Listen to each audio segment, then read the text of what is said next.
Are you afraid that your parenting might be harming your children? Let me tell you a story about how bad parenting can affect not just one generation, but several. Meet the Johnson family. They were known for their loud voices and constant shouting.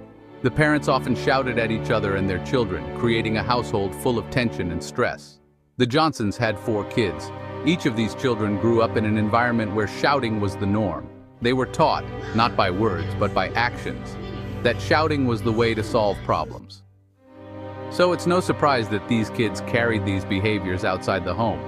In school, they were the ones getting into fights on the playground. At home, they continued the cycle, shouting at each other and their neighbors. Their relationships with relatives were strained, to say the least. Fast forward a few years and all 4 siblings got married. But guess what? They took those same destructive behaviors into their own families. Just like their parents, they shouted and fought with their spouses and children.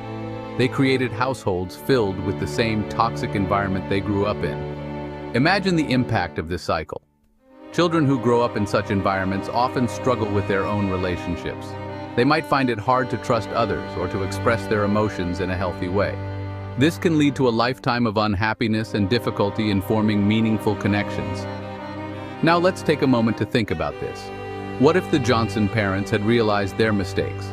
What if they had regretted seeing their children's families unhappy and struggling? What if they had understood that their constant shouting and lack of proper upbringing were to blame? Breaking the cycle of bad parenting is not easy, but it's possible. It starts with self-awareness and the willingness to change. Parents need to understand the impact of their actions and take responsibility for creating a positive environment for their children. So if you're a parent or planning to become one, remember this story. Your actions today will shape the next generation.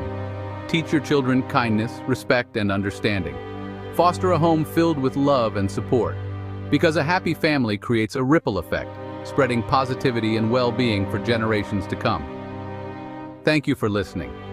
If you found this message meaningful, don't forget to like, share, and subscribe for more content like this. Let's break the cycle together. Many studies have shown that children who grow up in troubled families are more likely to become criminals.